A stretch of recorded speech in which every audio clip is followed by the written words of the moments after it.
ये मेरा पति दूसरे के चक्कर में पड़ गया है, थोड़ा समझा दीजिए। आपके पति दूसरे के चक्कर में, बात करा पति से। राधे राधे गुरु जी। क्या नाम है पति? ललन कुमार जी। तो भैया काहे किसके चक्कर में पड़े हो? गुरु जी पहले बात करते थे, अब तो नहीं कर रहे हैं बात। अब नहीं करते? नहीं सर। तो कौन थी वो? कौन थी? गांव की थी। लड़की थी कि महिला, मतलब शादीशुदा? शादीशुदा थे। तो उसका पति उससे बात नहीं करता था क्या? करते थे, हो गया। दोनों पति पत्नी के बीच में तुम्हें क्यों घुसना है? जब वो अपना पति पत्नी बातचीत कर रहे थे, प्यार से थे, तो तुम दूसरे की औरत को क्यों सेट कर रहे हो? तुम्हारी औरत को कोई सेट करने तो तुम्हें अच्छा लगेगा? नहीं।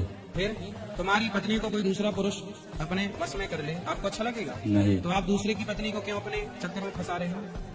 तो आपने फंसाया कि उस महिला ने फंसाया? गलती तो दोनों से हुआ होगा सर। नहीं हुआ तो दोनों से होगा, शुरुआत किसकी तरफ से थी ये पूछ रहे हैं। महिला की तरफ से थी। महिला की तरफ से। पहले उसने आपको देखा कि आपने उसको देखा? पहले वही ने देखा। उसी ने पहले आई लव यू उसने बोला था कि आपने? पहले वही ने बोला था। उसने, आपने उसको बोलना था कि तेरा पति तेरे को, तू पति को काहे नहीं बोलती आई लव यू? वो आपको आई लव यू बोल रही है, तो फिर उसने आपको आई लव यू बोला, उसने आपको फंसा लिया। तो मतलब कोई भी महिला को पराई स्त्री को देखना भी पाप है। अच्छा, उसके अपने बच्चे थे? जी। आप किसी की बनी बनाई गृहस्थी क्यों बिगाड़ रहे हो?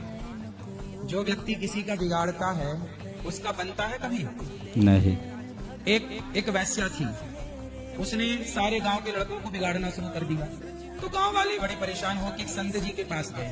संत जी से कहा कि ये गांव में एक महिला आ गई है जो सारे गांव के लड़कों को बिगाड़ रही है, आप कुछ कीजिए। तो संत जी ने उस वैश्या के घर के सामने अपनी घास की कुटिया बनाई और रोज सीताराम सीताराम जपने लगे। अब जो वैश्या वाले ग्राहक थे वो संत जी के पास आने लगे, सत्संग करने लगे, उनका जीवन बदलने लगा। तो वैश्या को लगा ये तो बाबा ने मेरा धंधा चौपट कर दिया।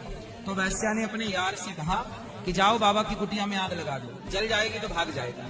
तो वैश्या का यार गया, वो बाबा जी की कुटिया में आग लगा दी। वो जब आग लगी तो भगवान का न्याय देखना, आग जब लगी तो हवा चली, और हवा ऐसी चली कि आग उड़ उड़ करके, आग की चिंगारियां उड़ उड़ करके वैश्या के घर में जाने लगी, क्योंकि वैश्या का घर भी तो लकड़ी का ही था, उसका घर भी जलने लगा। तो वैश्या दौड़ी दौड़ी आई, बाबा जी आपने मेरा घर जला दिया। तब वैश्या को संत जी ने कहा कि देवी मैंने तेरा घर नहीं जलाया। तो बोले तेरे यार ने मेरा घर जलाया, तो मेरे यार ने तेरा घर जला दिया, हिसाब बराबर।